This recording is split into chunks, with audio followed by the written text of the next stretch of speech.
Three, two, one.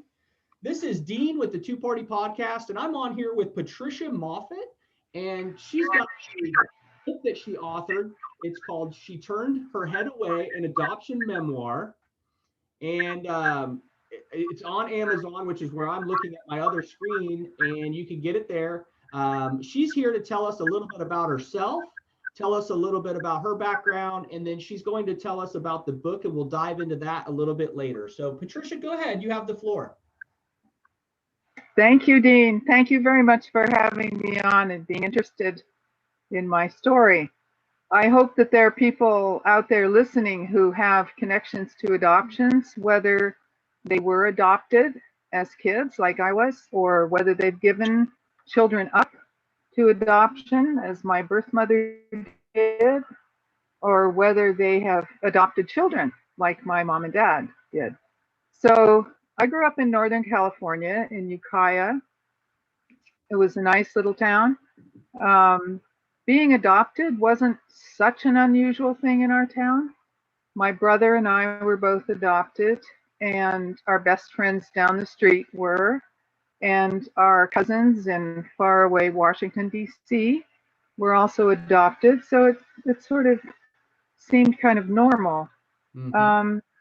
And all the time I was growing up, I had this shadow mother in my head who sometimes she was very encouraging and positive to me and would sing me lullabies to sleep when I was really little. And other times I was kind of afraid of her.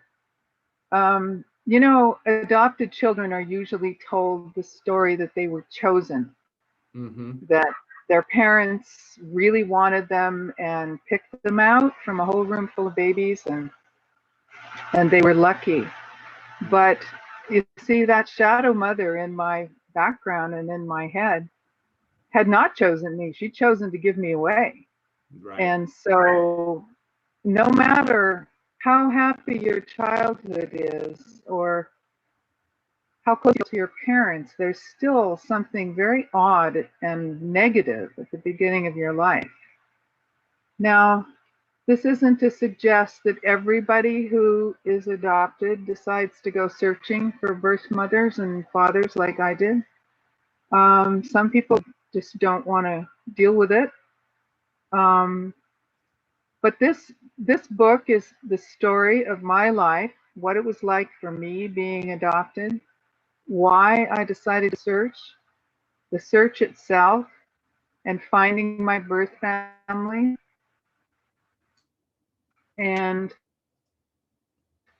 all the years after that, 21 years I lived in a relationship, a close relationship with my birth mother. And I was still very close to my adoptive family.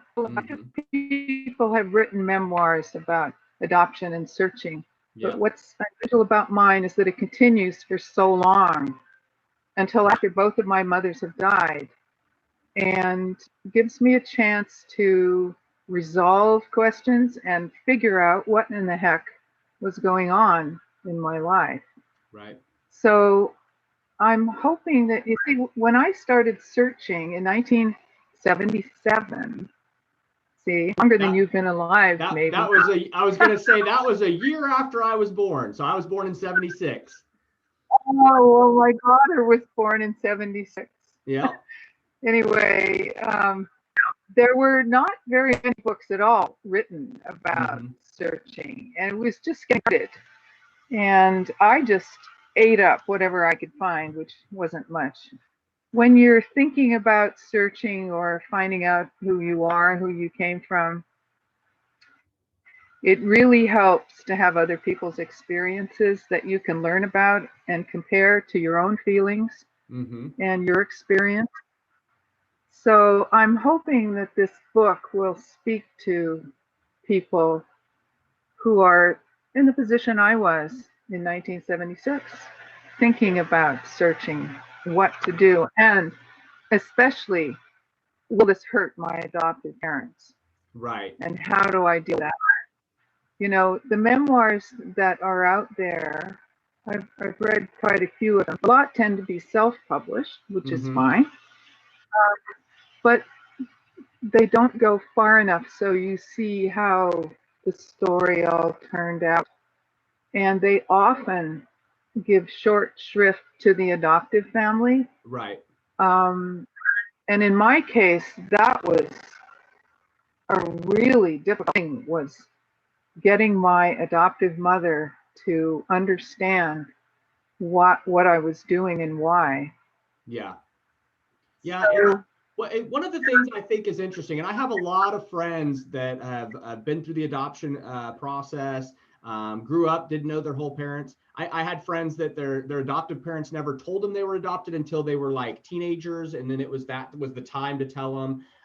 But it's very, the thing with adoption is it's very interesting how it impacts so many lives, because initially, obviously, the birth mother giving up the child for whatever reasons it may be. Obviously, her life is in a position where something's going on, and then the child themselves is put through this traumatic event. Sometimes you can consider it traumatic. Sometimes I've heard stories from friends that were adopted that they actually had a pretty good process and great parents that adopted them. And then there's always, again, there's the other side of the impact of lives, which is the adopted parents and how they're receiving a child and the way they raise a child. So we always hear the horror. I mean, everybody's always heard the horror stories of abusive homes and being brought back and forth through foster care or whatnot. But it's always been interesting to me because we kind of talked a little bit about it before the show, and we said we would talk a little bit more about it. Is from when I was growing up, we had in my house, it was me and my blood sister, Tiffany.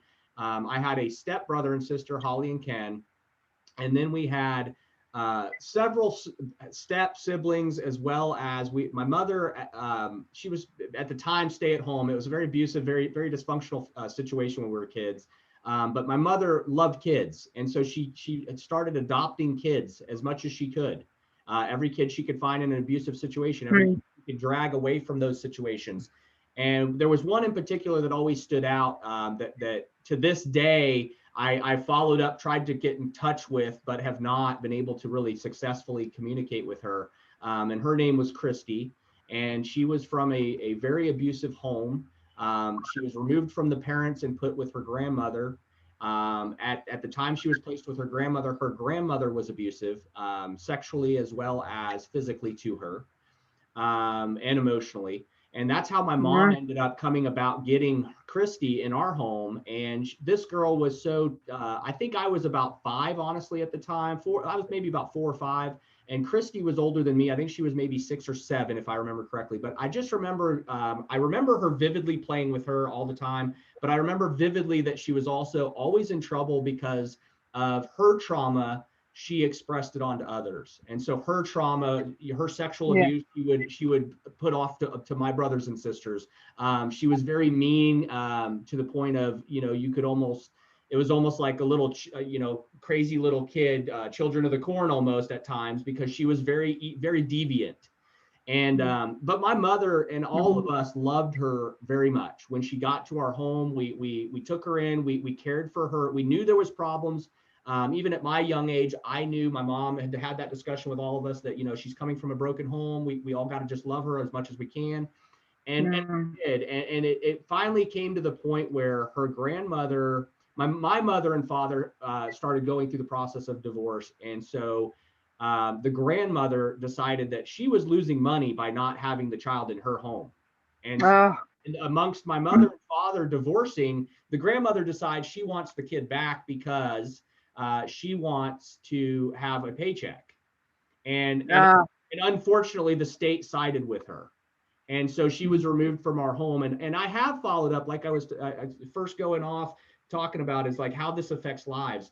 I have followed through and kind of looked for Christy over the years. And I did find her down and I believe she's still in Miami, Florida. And the last time I looked, she was in prison.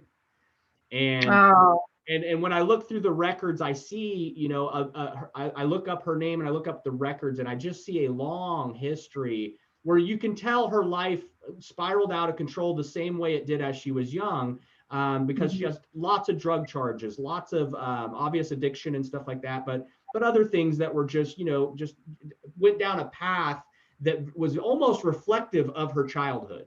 Almost the trauma just led into her adult life.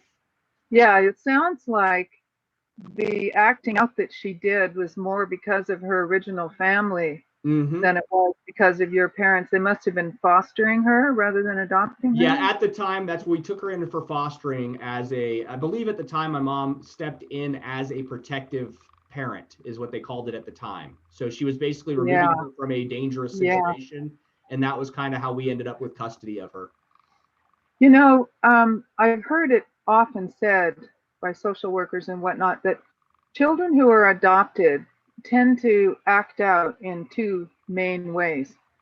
Some of them, like myself, were goody goody and Hmm. always having to earn their parents' love, Yeah, trying to be at the top of the class all the time and best in everything.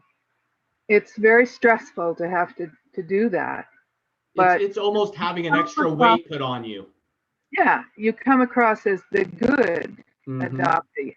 And then the other side of the coin is kids who just are so angry Yes. and act out and become delinquent. And, Hmm. there are many more proportionally adopted kids in juvenile delinquent Yeah. places than there are anybody else. And my brother was a bit that way. He got into drugs and I never did, not until I Hmm. left home at Yeah. all. It was he was the experimenter, and he started smoking, and he really upset my parents with Hmm. you know growing marijuana and stuff. I shouldn't. Yeah. That's legal now, but at the Yeah. time it was. Hmm. Yeah. It's funny how that's all gone in So full circle. yeah, but it sounds like you're yeah, yeah. So you see, compared to what you've described, I had an idyllic childhood. Hmm. My parents were middle class. We lived in this small town. My dad was a teacher and a school administrator, and my mom was a psychologist. And I think I've had friends say to me who are also adopted and who've read my book. Um, the really interesting thing is that you had all that. You had the ideal childhood, and still you had to search for your birth mother. Right. And you see, it really hit me three times in my life, where my birth mother was very much present to me. And one time, the first time was when I had to have an abortion when I was 24, before I was married. And I'm telling you, I felt like I was reliving my mother's trauma. Hmm. Uh, I began to really empathize with what she must have gone through, because when I was born, people didn't have abortions. It Right. was either have this child and raise it, or Yes. have this child and And uh, adopt out. see adopt out. So I was at the beginning of what they call the baby scoop era, which is just post World War II, 1945 Hmm. through 1973, when Roe v. Wade came in, Right. which led to abortion. So during all that time, in the baby scoop era, the story was closed adoption, Hmm. secrecy. The original birth certificates were hidden, locked away. I was going to say It was hidden or destroyed. impossible. I know quite a few older adopted people that I'm friends with, and they've said they have no records. They can't even get their records of their birth certificates. Yeah, yeah, that's true. Shall we pop into the search for a minute, and I'll tell you about that, or should we stick with? Yeah, yeah. Let's go ahead. Well, let me just finish. The abortion really, and then when my kids were born, I have two children, a boy and a girl. Hmm. They were born in 74 and 6. I just could not imagine how anybody could give a baby away. I mean, I Right. was so attached to my kids from the word go. And so that started me thinking, and also having no medical history at all. Right. When I was in labor with my daughter, a medical uh, technician came in and started asking me all these questions about my family medical history, and I didn't know anything. Right. And that made me feel quite nervous. Oh yeah, of course. So anyway, it wasn't long after my daughter was born that I started thinking really seriously about doing this. And uh-oh. Are you there? Yeah, sorry, my screen just went blank. Oh, you're okay. Yeah, I can still hear you. Yeah. Okay. So there were a couple of organizations then in 1976. There was Parent Finders. I think that may be just a Canadian organization, but there was Alma in the States and Orphan Voyage States. So I hooked in with them. By the way, I forgot to say that I moved to Toronto in 1971 from California. Okay. Got married here, and I'm still here. Yeah. So when I got started searching, you mentioned this fellow who said there was no information available. Yeah, he had a very, that wasn't quite true. Yeah, he had a very difficult time, and every time he would step to, once he was older and he knew who his birth parents were, he found out all the information of where he was born. He found out, what hospital he was in, and all this stuff, and then where the adoption had taken place. And he tried on his own effort. Well, how did he find it? What's that? How did he find all that out? Only when he met his birth parents. You see, those are clues that you would use to find your birth parents. Yeah, he found the hospital you were born in. Yeah, his adoptive parents were apparently they were at one point they were good friends with his actual birth parents, and I guess they had kind of gone down a road that wasn't good, and he ended up in the system and up for adoption, and they stepped in and took him, knowing that he was born, knowing that his parents were not on a good path. And so he was fortunate, one of the fortunate ones that was able to have some kind of a history that he had knowledge of. And so once he got that information from his adoptive parents, of his birth parents, once he got in contact with them, he got more detailed information. But what was really crazy is it was like, almost just like you said, is his birth parents were like, it was very hush hush. They were from a very good, both of them come from very good middle class families, and neither family wanted the other. That was very young. They were under 18. They were probably like 16, 17 when the girl got pregnant. And so neither one wanted their families smeared as being, these parents that were young and unresponsible. And so it basically became a hush hush thing. So when they finally adopted out with the agency and he looked into it, there was no records of the agency had no records of his adoption. The hospital had no records of his actual birth. And so all of these things were just not there in the records. So he went to the city he was born. He went to the clerk's office, started searching all the microfiche records and all the stuff that they had already transferred into electronic, and he got nowhere. He could find his birth parents. He could find all kinds of info on their families on both sides, but he could not find anything about a child being born. And so when he got older, I think it was his father that said that there was both families brought attorneys in, and they're pretty sure that the attorneys made some moves that made all this stuff disappear. And so it was really a real hush hush situation. And I'm assuming that his parents were probably very well to do or well known is why they did it that way. Mm-hmm. Wow, that's very unusual, because normally these things go, or did, through an adoption agent. Social workers are the ones that match the parents up and all of that, at least especially in that baby scoop era. That people talk about the adoption triad, the adoptee, the birth parent, the adoptive parent, but there's also a fourth leg on this, workers who had a big part to play in, really convincing all these girls to give up their babies to adoption. Yeah. And then, choosing the parents that the baby would go to. And, I mean, I can't imagine playing God to that extent, the way It's just social thinking workers about it the did. way you just explained it is just being a young mother who's having to choose a place to take your kid or hand your kid off. I just couldn't even imagine the pain or the emotions that a woman would have to go through to even deal with that. Well, the country was full of these homes for unwed mothers during that period. Yep. And some of them were nice places and some of them were awful. Yeah. Yeah. And the girls were, you can imagine having a baby and your hormones are tearing around and they're easily manipulated. Right. They look to the social worker for advice. Now, my birth mother position, she was 24 and unmarried when she got pregnant with me.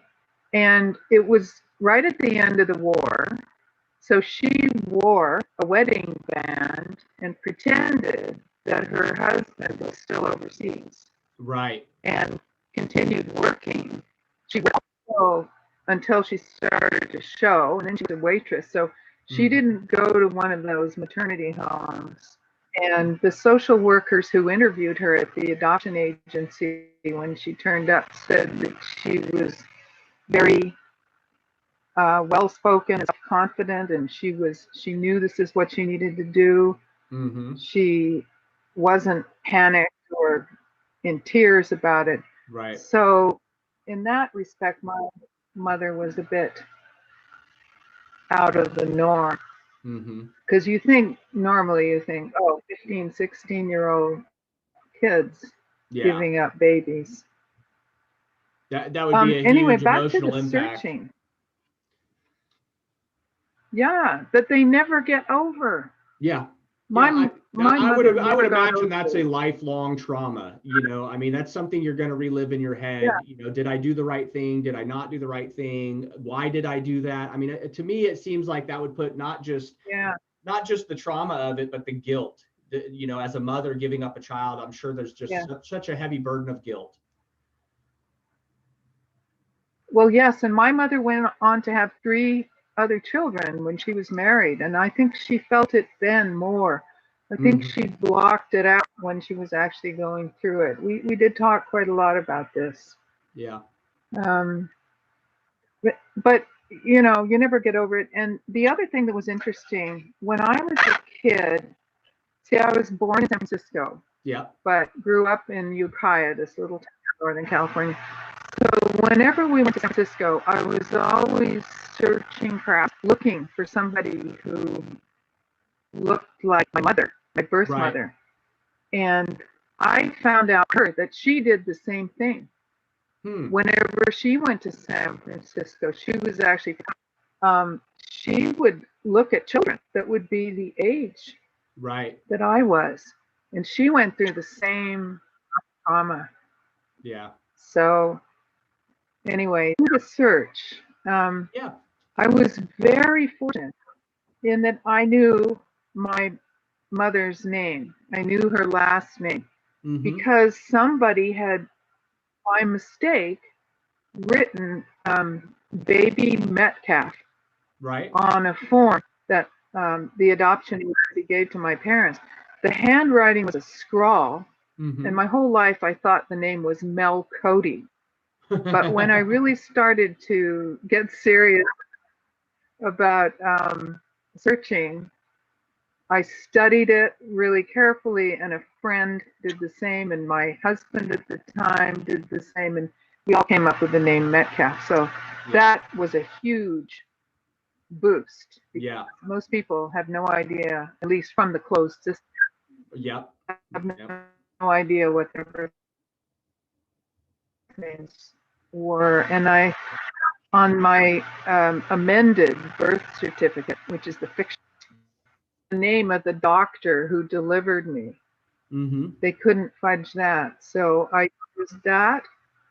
And in California at that time, probably now still, you can get you can write off to the state capitol in Sacramento and ask for non-identifying information about your birth parents. Mm-hmm. And so some clerk goes through all these files and writes down your mother's interests, education level, all this stuff, and the same about your father. So from that, I learned, so I had the name Metcalf. Then I Mm-hmm. learned that she came from a family where she had two sisters and two brothers. Mm-hmm. That's enormously helpful right Yeah. there, because there are city directories that you can go through. They must be on microfilm on the internet now, but I had a friend in Seattle, a former roommate. She and I worked together on this. Me in San Francisco, and she on the spot there. And we were able to track my mother um, when she left Seattle, when she went to California, had me, went back. So without that, it would have been extremely hard. Yeah, I'm sure. Yeah. But Without actually, having some when information, it would be extremely difficult, I would assume, to even, and for a lot of adoptees, they don't get to, they don't get that information. And especially if it's coming from, I know a lot that have been through from traumatic homes, they don't get a lot of that information for safety reasons. Social workers they protect that until they're adults, and then oh they yeah, start looking into it because the father or mother could be a danger to the child or whatnot. And I know that's been a couple of my friends I've yeah, discussed that is like they can't get any records until they're adults when we were younger, because of the danger and the safety factor. And then some of the juvenile records were locked away to where they had to get attorneys to actually kind of go through and fight to unseal things to even get information. the other thing is that in the States, especially, it's so difficult because the rules are different in different states. Everyone, yeah, every state is totally different. Yeah, almost everyone. I mean, some of them now have completely open records, Yep. but some of them still don't. Um, Yeah. so it's kind of the luck of the draw where you are. Yeah, and I was gonna say, like, I grew up from till I was 5, I was in Florida. Then from about 5 to 15, after my mother and father got divorced, I was in Oregon and Washington and California area. And then we were back to Florida from the time I was about 15 till up until recently, 6 years ago. I've been on and off in Florida. So it's kind of like, I know Florida, it's if you know how to search and you know where to search, you can get a lot of information in Florida. Oregon was one of those where it was almost impossible to get juvenile records, because when I got older, I had to Mm, get a bunch of my juvenile records, and it was virtually impossible to get juvenile records. So once they seal juvenile records, they're gone. And, I mean, they have them, but it's really, right. you got to have an attorney or somebody that's well-to-do in the court that we will be able to get someone convinced to judge to give you access to Yeah. these records. Well, that's very similar to the adoption record. Mm-hmm. But you know what? Today, we short circuit all this bureaucracy with the DNA companies. Yes. It's Yeah. quite astonishing what you can find. I Mm-hmm. joined Ancestry.com and 23andMe. Yep. See, I haven't found my father yet, but Okay. I was able and to find relatives from my father's family. Mm-hmm. I've stopped doing that at the moment. I'm busy talking about this book, Yep. and besides, my father never even knew that my mother was pregnant. Yeah. And I've So heard I've that. I've always heard that felt, a lot as well. I've heard a lot of adoptees say the same thing. They're like, I couldn't even figure out who my father was because he didn't even know. yeah, yeah, he didn't know. But I know, I know who he is. I know his name. I know that he died very young. And I know that I have half siblings Yeah. out there. So, but those DNA companies and what they can turn up are just amazing. It must be Mm-hmm. people who are searching a great deal, because sometimes I felt, with this old-fashioned detective sleuthing with Right. my friends, and waiting for the mail to come with a piece of paper I'd been waiting for. I just felt it was hopeless. It was like Yeah. walking through molasses. Mm-hmm. And today, my gosh, Yeah. you hit a key and you find out names, and It's such a great so thing that you can type something in the internet and find so many answers, and then at the same time it's a little bit scary, because it's kind of like, well, if I can get this mm, information, the wrong person can also get this information. But it is great that we have these yes, tools and are at our disposal now. It's funny that you mentioned that, about the ancestry stuff, because I started doing that. My mom started doing that a ways back. On my dad's side, we know. I mean, obviously, I know who my father is, but nobody knows at all. Nobody at all. And my father, since he was murdered back in '08, but nobody in our family knows who his dad was. Nobody has mm, ever determined or told us. He knew, oh, and his mother knew, and nobody else. And they would not share. His mother would not share with anybody, and he never spoke of his father. And so he only met him several times, and that was it. But wow. there has never been anyone in our family that can identify who my grandfather is.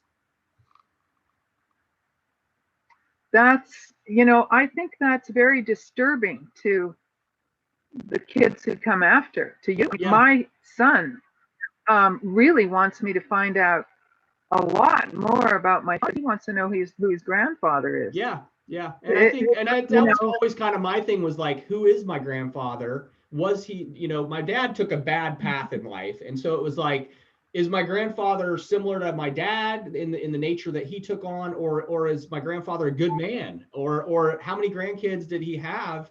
How many other relatives yeah, did we have in that extended part of the family? Because the majority of my family's gone. A lot of my mother's side and most all of my father's side now is gone. So it's literally like, I have my son and me and my wife and our immediate family, and her family. But as far as my side of the family, I don't really have a lot of relatives alive anymore. And so it's always been like, I wonder who he is. oh, I wonder who his descendants were. Like, who do we have that's still alive in the United States or wherever, that is related to us, whether it's yeah. cousins or whatever. And so we've never been able to get those answers, because nobody can identify. Even if you go through like the ancestry and stuff like that, there's no records identifying who my father or my grandfather is. Nobody knows. There's conflicting stories of what his first name is. Oh, Yeah, so it's one of yes. those, like, it's like we probably will never know, but for all we know, we're bumping into cousins and relatives all the time, and we don't know it sometimes. Well, the DNA testing can tell you that as long as you're all getting tested. Yeah, I must say, for me, I have so many cousins in yeah, my birth family and in my adopted family.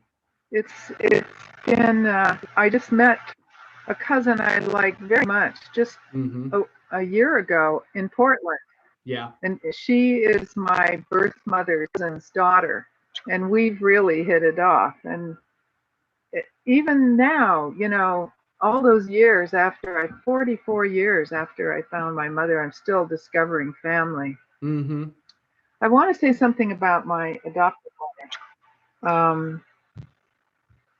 It was very, very hard for her when I searched, and she put on a brave face to begin with. But you see, she said to me, back then when we adopted you, we were told that this was our child as if we'd given birth, right, and there was no way that the other mother was going to ever come into our life and disrupt our family. right. And we believed that. My mother herself was a psychologist and a social worker, so she believed this 100%. This Yeah, and closed adoption. I think a lot of adoptive parents do believe that. They believe that they're getting a child that they can raise as their own. Mhm. That's not so true anymore. Right. There's a lot more open adoption now. I Mm-hmm. don't think such a thing existed when I was a kid, except in families where you mentioned a case like that, where Yep. people adopt each other's brother and sisters' kids. But but open adoption today, it must be so much easier on the kids. There's a 2 doors down the street, they're friends of ours whose son and daughter adopted a little girl. She's 5 or 6 now. And once a year, they get together with the birth parents, both families, the adoptive family and the birth parents. And so that child doesn't have any of these questions that I had growing up. Doesn't question, do I look like my birth mother? Why did she give me up? You know, all of this, it's all out in the open. Yeah. I married on a family in Lethbridge, Alberta, about 15 years ago, I guess. And that was the most open adoption you can imagine. The long weekend that I was there, they had both of their children's birth mothers there staying in the house. And everybody was together, and the kids were perfectly, happy and adjusted to this. And I said to the girl, mother was 3, and she brought me this scrapbook photo book to show me of her family. And she said, there's mommy and daddy, the day that I was born, and here are her parents holding her. And then there's a picture of her birth mother. And she showed me, and I said, so who is that? And I didn't know whether she'd say my mother. She said, that's my Fran. That was her name, Fran. Yeah. That's my Fran. It was just so easy. Yeah. So I often wonder what happened to those kids. Yeah. If they, turned out as well as they seemed that they would. Yeah. Well, and it's interesting, like how we always hear about the story, like we were talking about earlier. You always hear about the story of whether you're an adoptive parent and you want to let the child know they're adopted or not. And this is how it kind of used to be. And so it does make you wonder how that outcome plays out. So if you do tell them that they're adopted and they know their whole lives, are they more well adjusted to the situation? Or if you hide it? I think so. I would agree. No, I think it's much better to tell the kids. I agree. I think being more open with and honest in communication with not just your child, but an adopted child, I think is just key. I mean, you don't want to have a relationship that 15 years later, or say 18 years later, the dynamic of that relationship changes because it almost seems like a lie. Like somebody, you're trying to tell them something at an older age. Yeah. And you're basically telling them that, hey, I'm sorry, I've lied, or it's not that you've lied, but you've withheld important information from them their whole life. And I think that role really changes the dynamic of that relationship you would have with that person. Well, that's why the social workers always told adoptive parents during the scoop era to tell the child the truth and as early as possible. See, I do not remember when my parents first told me I was adopted. It was just a given. Right. I do know someone that his parents adopted him after they died. That he and his brother were adopted, and their family was a natural child. He was totally shocked. Right. And I was shocked. It makes you just live life, and your life is built on a lie. Yeah, and that's you already got a child who's going through an early issues of potential trauma and whatnot. But then you're also, to me, you're kind of presenting more drama. You're presenting more of a problem for this child to have success by basically setting them up for an emotional failure later. Yeah. Yeah. So tell us a little. Another thing that's. Go ahead. Ask me. I was just going to say another thing that's difficult for adopted children is not to have your own family tree, the adoptive family. I remember many discussions with my parents and my aunts and uncles about, grandpa and great grandpa and how they came in a covered wagon, Mm-hmm. from Massachusetts, and I would be sitting there going, well, that's interesting, but it doesn't have anything to do with me. Yeah, Who were my that's not parents? my story. Where did I come? Yeah, that's not my story and my Yeah, history. Yeah. yeah, That's very, very that's interesting. right. Yeah. Tell me a little bit. Let's tell the audience a little bit about what, obviously we've heard about your story and kind of the things you've grown up and kind of dealt with, but tell us a little bit about the book. Tell us what the audience can expect when they read the book and what you were trying to convey in the book. I don't know if you're Yep. I can I I don't know can if see your it. audience is going to be able to Yep, I can see see the this. book, and what I'll The do book. when we put the episode up, I will put the picture of the book up as well. Okay. Okay. Um, okay. So the book is really in several parts. It's growing up adopted. It's the urge to search. What led me to that? Mm-hmm. The search itself. Uh, the reunion with my birth family members. Just an emotional time. It was an incredible long weekend that I spent in Seattle. Mm-hmm. And then finally, what did it all mean? Years later, how did it all turn out? Who was my mother, really? Mm-hmm. And how did my mothers deal with it until the end of their lives? So the book goes beyond their deaths. Right. And the book actually, in my mind, the story of how the garden is almost as interesting as the book, Mm-hmm. because it's one of these stories about, oh yes, this manuscript has been sitting in my closet for years. Well, in this case, 43 years. Mm-hmm. Only what happened was I wrote the book in different time periods. So the first draft I wrote right after I found my birth family, Mm-hmm. that fall of 1977. And I went so far as to get a New York agent Mm-hmm. who read the book and liked it a lot and tried to shop it around. But then she died. So Mm-hmm. I left the book alone. I couldn't deal with it. Yeah. Then I took it up again 2 or 3 different times. Um, and I was belonged to a little writing group in Toronto, and that's when it really took off. I took all the material and put more in. I'm a fanatic journal writer. Mm-hmm. So people say to me, but how did you remember all that dialogue? You Well, it's kept record pretty of it. simple, really. The reason is I, after I talked to my birth mother for the first time and the second time, as soon as we hung up, I just wrote everything down Mm-hmm. so that when I went back to it, it was just as fresh.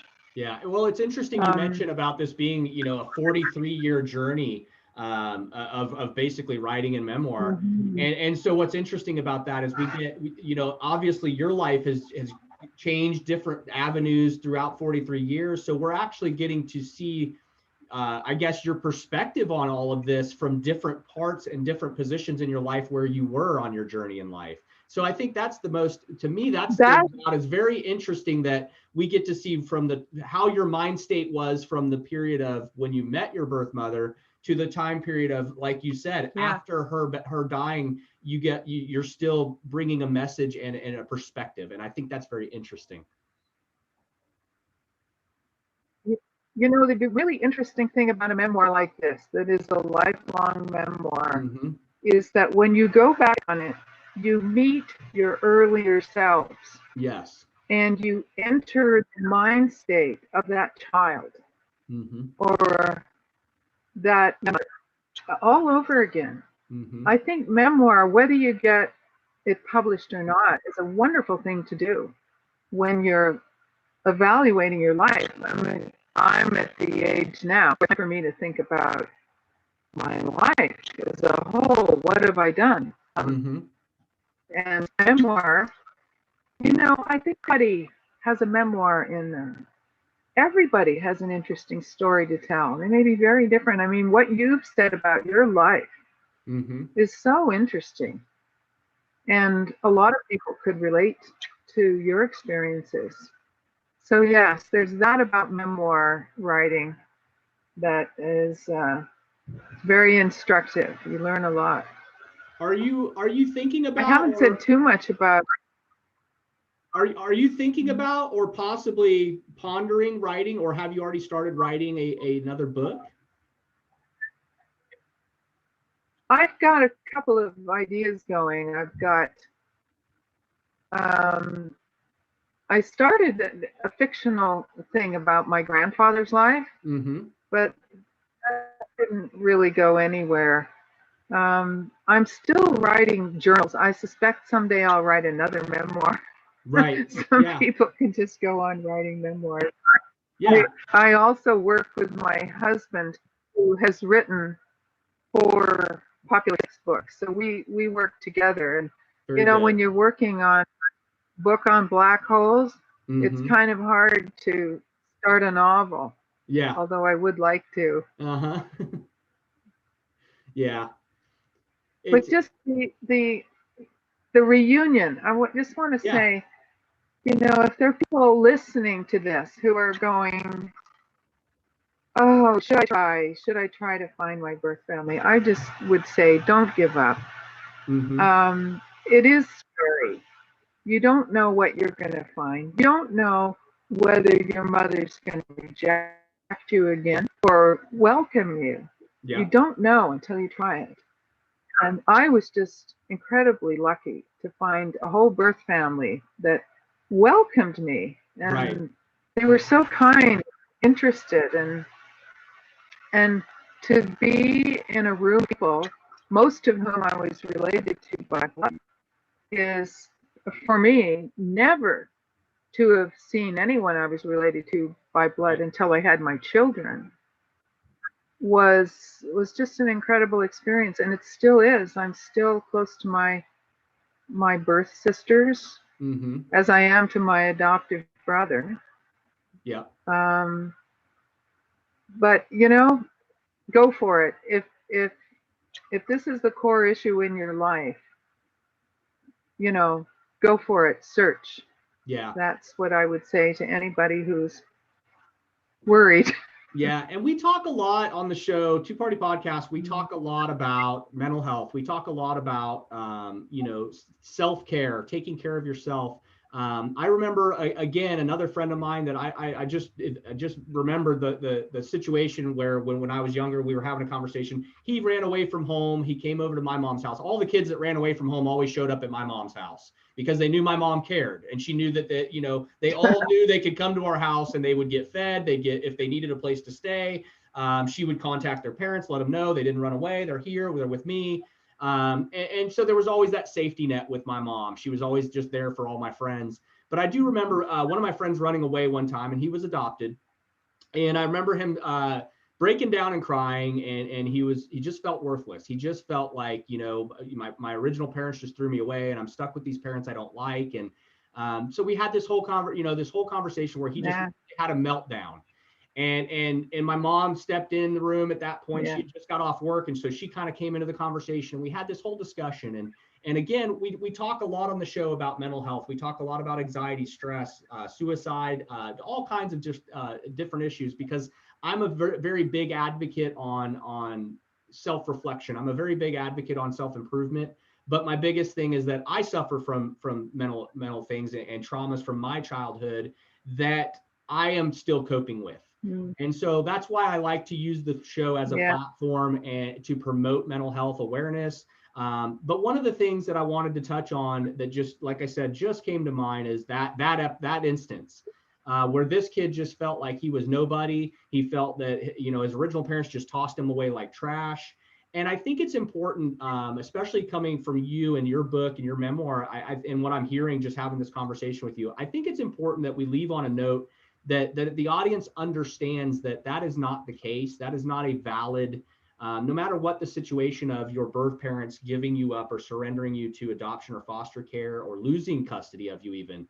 I think it's important that we we know, and we encourage people to understand that at no point is any human life not valuable, and that we should never take these opinions or these feelings or emotions, or maybe this bad thinking of what the world may be telling us, or how our environment may be telling us that we're not worth anything, because we're adopted or we were fostered out. I think it's important that we touch on that a little bit, because it seems to me, and I'm just putting myself in the shoes of somebody who I related to, who broke down in that moment when I was younger, feeling what he was going through.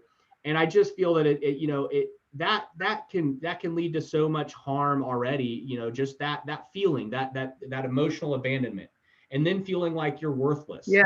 And then that can lead down to the roads of, like we discussed earlier, addiction. That can lead to suicide. That can lead to poor decisions. But at the end of the day, I think that we need to we want people to understand that you can't validate feelings that are untrue, and it's not there. At no point is there a human life that's not valuable. Absolutely. And a lot of the things that adopted kids worry about, like I'm useless, they threw me away, turn out just not to be true. Right. That when you search and you discover that there were impossible circumstances in this young woman's life. Yeah.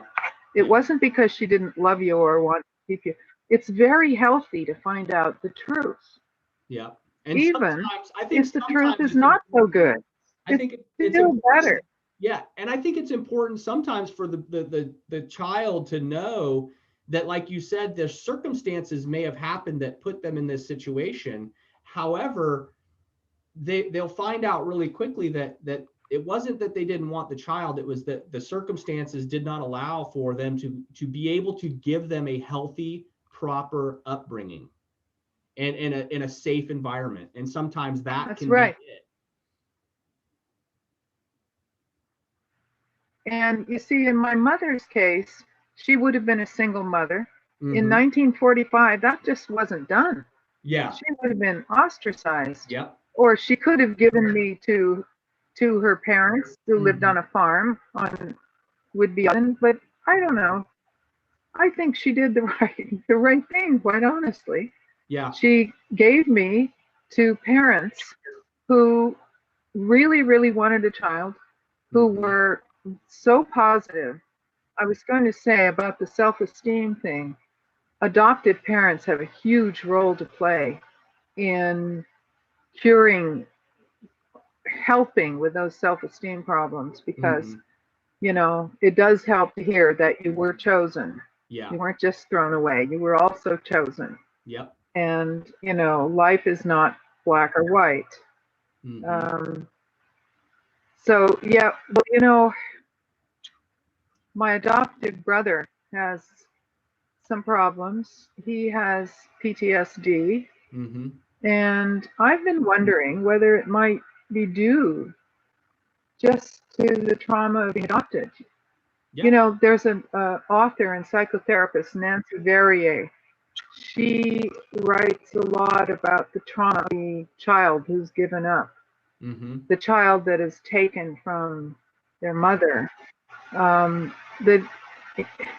in 1945, most people just thought, okay, babies just need to be fed and cared for, but it's actually much deeper than that. Yeah. There's the bond with the mother that is suddenly broken. You're just gone, and babies somewhere in their cells remember that. Yeah, they get detached. So it's very healing to go back. Go back to your original mother and find out what happened, and give her a hug.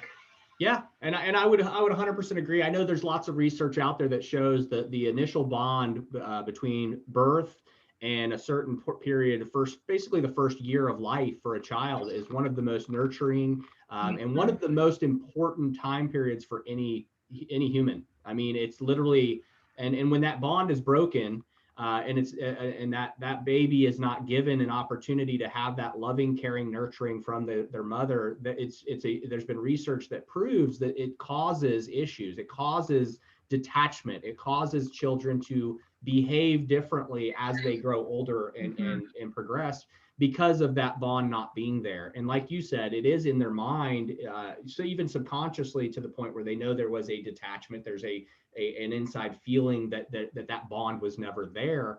And I agree with you wholeheartedly that I would encourage anybody who doesn't know who their birth parents are, or has a lot of questions as to why and what, to reach out, try to find them. You obviously don't want to be, nobody wants to be the aggressor of a situation. They may have a whole different life, and but at the end of the day, it does not hurt to reach out and just say, hey, look, I'm here if you want to talk, or I'm here, I have some questions if you're available to talk.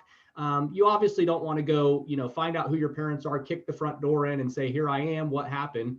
That wouldn't be the right way to handle things. But, no. I do encourage it, like you do. I think it's very important to know the circumstances, understand, before putting yourself through that emotional journey to meet them, to understand that they do now have a separate life. You need to understand and be compassionate to where they are now in life.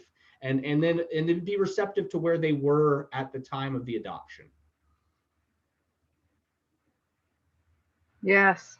Another thing is, it can happen that people search and find that their birth mother has died. Yes. Yeah. But that can also be a healing experience. I have a friend in Toronto who had that experience. Her mother had died quite young. But she was able to meet all sorts of relatives in the family, and is very close to her half brother now.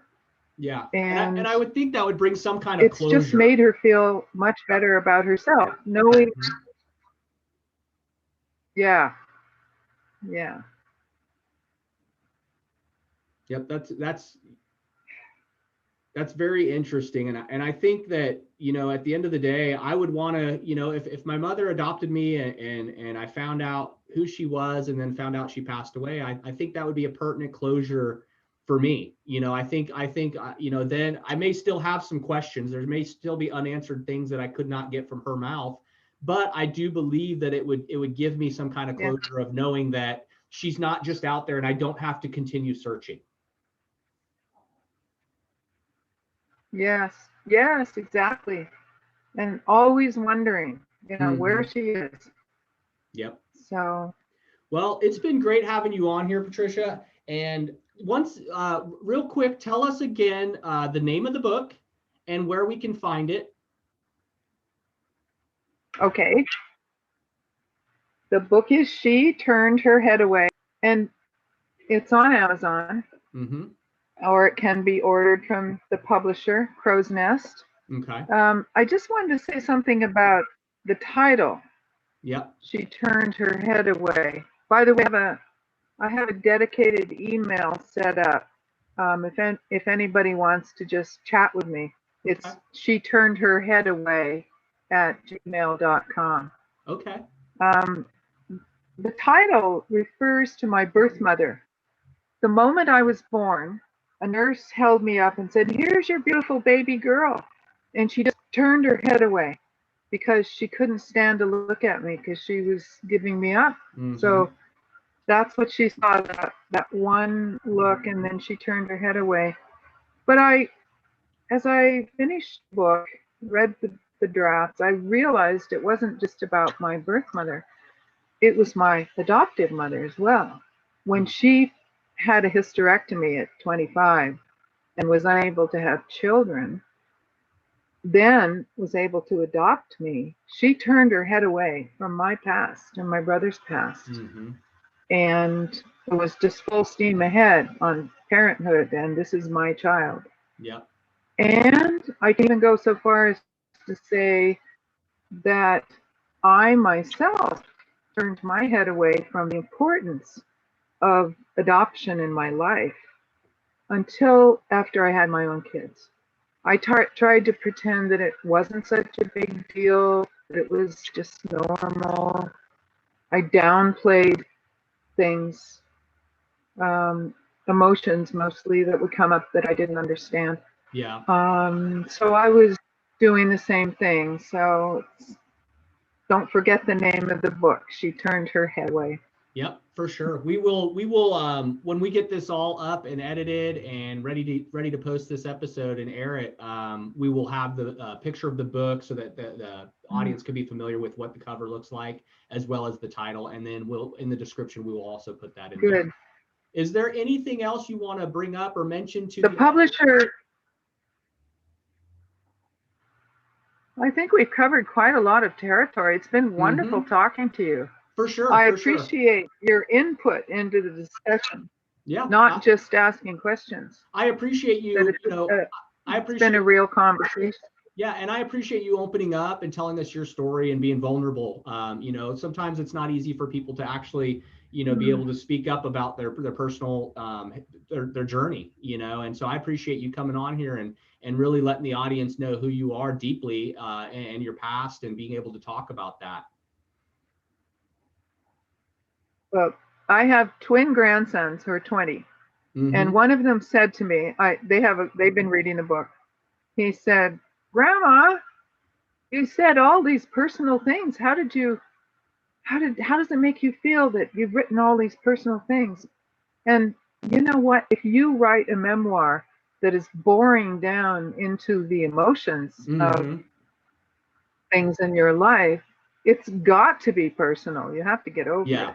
Yeah. So, but it is hard in the beginning, and you're an empathetic interviewer. Thank you for that. Yeah, I try. I hear that a lot. I really try to, because the thing that I enjoy, not just having my guests on, but I enjoy bringing the guests to the audience. But I think one of the things that, and I've touched a little bit on each episode. I kind of get a little bit into my background, but not a whole lot. But it's coming. There's going to be an episode where I need to dive in a little deeper on some of my history. But I think that's part of what maybe I'm able to kind of link and communicate with people in a certain way. My wife even kind of says the same thing. I just have this nature about me because I've been through so much in my life, traumatic. I've been through addiction. I've been through alcoholism. I've been through all these different avenues that I should have probably never traveled, but I did. I was always that guy. If you told me it couldn't be done, I had to show you how you could do it the best way. And unfortunately, that took me down a lot of bad roads. But at the end of the day, I think I'm able to communicate with people better because I have experienced certain things. But a lot of, hearing your story, what touches me is a little bit of what I know I grew up through and with.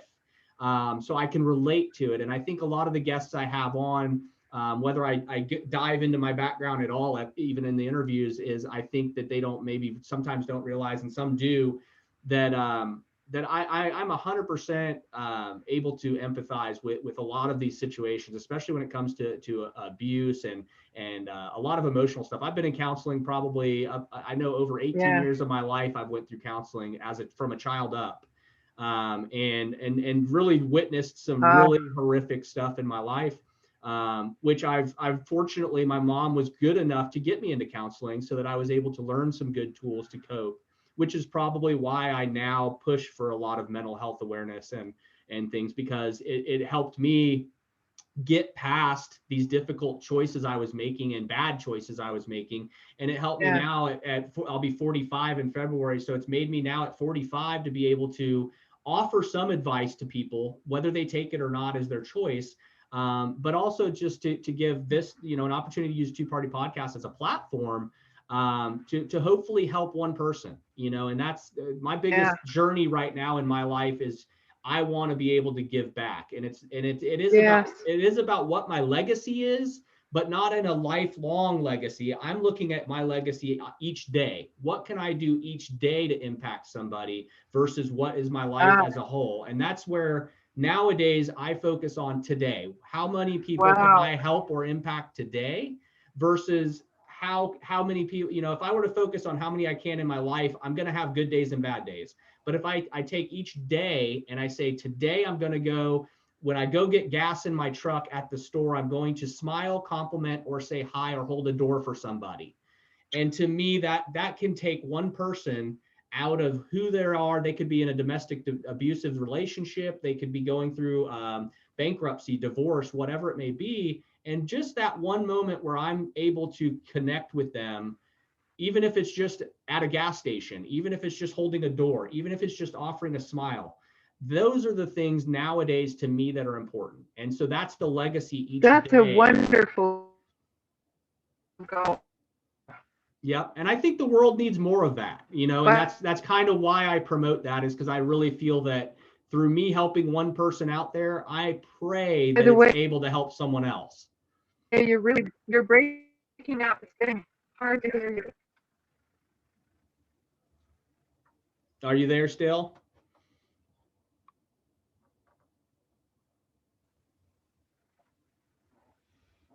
What I hope for my book too. Yeah. Yeah. Well, that's